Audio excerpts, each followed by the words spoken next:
In a factory in Guangdong, a new humanoid robot rolls off the assembly line every 30 minutes. Not a robotic arm, not a fixed piece of machinery bolted to a conveyor belt.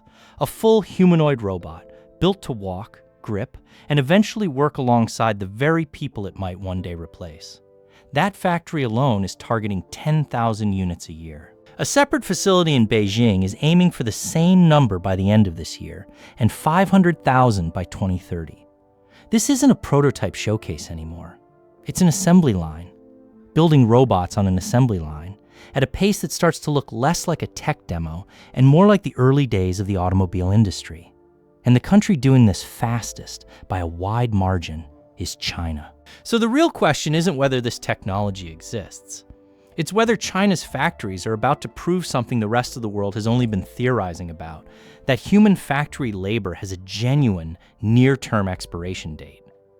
To understand why China is moving this fast, you have to understand the problem it's actually trying to fix. And it isn't really about robots being cool. China's workforce is aging and shrinking. Decades of manufacturing growth were built on an enormous, young labor pool willing to work assembly lines for low wages. That pool is draining. Wages have climbed. And the world's factory model China built its entire modern economy on depends on staying cheaper and faster than the alternative, which increasingly means staying cheaper and faster than a human being. This isn't a new anxiety. Back in 2015, a factory in Dongguan called Changying Precision Technology replaced roughly 600 human assembly line workers with 60 robots under a regional program bluntly named Robot Replace Human. Production per worker jumped from 8,000 phone modules a month to 21,000. Defect rates fell from over 25% to under 5%. State media covered it as a triumph. It was also, unmistakably, a preview. That was industrial robotics. Fixed arms doing one repetitive task, bolted in place. China has spent the decades since becoming the largest buyer of exactly that kind of robot on Earth, installing roughly 276,000 industrial robots in 2025 alone. But a robotic arm can't walk to a different station, pick up an irregular part, or fill in for an absent worker. It's efficient. It isn't flexible. And flexibility is exactly what the next generation of Chinese robotics is built to solve. That Guangdong facility, a joint venture between Lizhu Robotics and Dongfang Precision, a company that until recently mostly made corrugated packaging equipment, isn't building another robotic arm.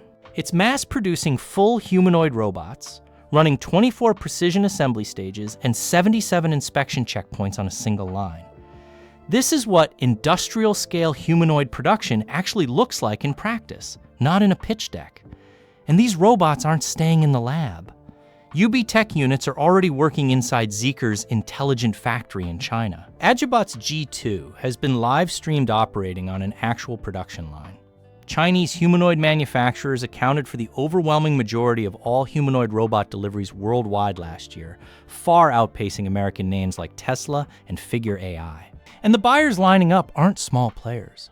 BYD, CATL, and Foxconn, three of the largest manufacturing operations on the planet, are becoming the anchor customers driving demand at scale.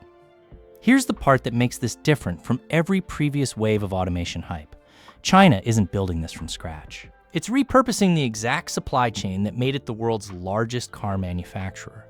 The actuators, gears, and battery technology developed for the electric vehicle boom are the same components now going into humanoid robots. A prototype that takes 12 weeks to build in the US or Germany can be turned around in 10 to 14 days in Shenzhen at a fraction of the cost, because the factories, suppliers, and engineers needed to do it already exist, already scaled, already cheap.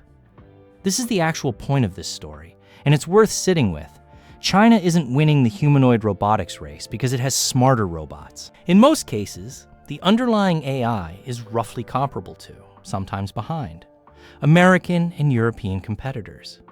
China is winning because it already owns the hardware factory that the entire rest of the world still has to build. The EV supply chain didn't just make China dominant in cars and batteries. It quietly built the industrial base for mass-producing artificial bodies, years before most of the world realized that's what was happening. That's a fundamentally different kind of advantage than a better chatbot or a smarter algorithm. software can be caught up to. A fully scaled, vertically integrated hardware supply chain. The actual factories, the trained technicians, the component suppliers sitting a truck ride away from each other in Shenzhen takes the rest of the world a decade or more to replicate, even if they start today. Depending on which measure you use, China now ranks anywhere from 3rd to roughly 9th globally in robot density, the number of robots per 10,000 manufacturing workers, a range that reflects how fast this figure is moving year to year rather than any one source being wrong. As of 2024, China sat at around 166 robots per 10,000 workers, still well behind South Korea's 1,220 and Singapore's 818. A reminder that most robots installed and most robots per worker are two very different statistics, and China currently leads decisively on the first while still catching up on the second. Where China is unambiguously in front is humanoid manufacturing capacity and deployment speed. Beijing's 15th five-year plan, running 2026 through 2030, has formally listed embodied AI, the technical term for robots like these, as a top national priority. The Robot Plus initiative and the AI Plus manufacturing roadmap both set explicit national targets, doubling manufacturing robot density by 2030, building out humanoid pilot production lines, and standardizing the industry through a dedicated committee under China's Ministry of Industry and Information Technology. Provincial governments are moving just as fast. Shanghai alone has published a specific action plan targeting breakthroughs in embodied AI between 2025 and 2028. Morgan Stanley now estimates there could be 1 billion humanoid robots in active use globally by 2050, representing a market north of $5 trillion. And right now, China is building the factories to supply a disproportionate share of that number. Here's where this story usually gets exaggerated, and where it's worth slowing down. Public estimates in China itself suggest robots could eventually replace at least 70% of the country's manufacturing jobs. A number serious enough that it's become a real source of public anxiety, not just a talking point in a promotional video. But could eventually replace, and is replacing right now, are very different claims. The honest state of the technology today is this. Hardware production has raced far ahead of the software needed to make these robots genuinely useful on a factory floor.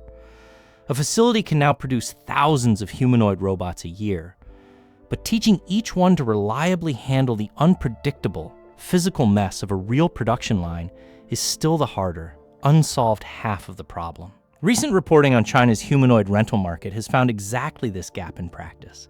Companies renting out robots for demonstrations and pilot programs are running into the same wall. Impressive hardware, inconsistent real-world performance. Most serious industry analysis puts broad, full-scale factory adoption of humanoid labor somewhere in the 2030s, not this year or next. The current wave of deployment, at BMW, at Zeekr, in warehouse and logistics pilots elsewhere, isn't replacing entire human workforces yet. It's filling narrow physical gaps between existing automated systems, moving totes, loading parts, handling line-side delivery, doing visual inspection. The repetitive connective tissue tasks that sit between machines, not the judgment-heavy work that still needs a person. So is this the end of human factory workers? Not this year, and probably not this decade. The software gap is real, and every serious analyst tracking this industry says so. But the direction is no longer really in question. China has built, in remarkably little time, the one thing that's historically been the hardest part of any industrial revolution. A factory that can mass produce the machines that replace factory labor at a cost and speed nobody else can currently match. The hardware race, unusually, may already be decided. What happens next depends entirely on how fast the software catches up to the bodies China is already building by the thousands. If you found this interesting, subscribing helps a lot. This is exactly the kind of shift this channel exists to catch early, before it becomes the story everyone else is suddenly covering. Here's a question worth sitting with. If a factory can already produce a working robot every 30 minutes, cheaper than a human wage and without a day off, how long do you think it takes before built by human hands becomes the exception on a factory floor instead of the rule? Let me know in the comments.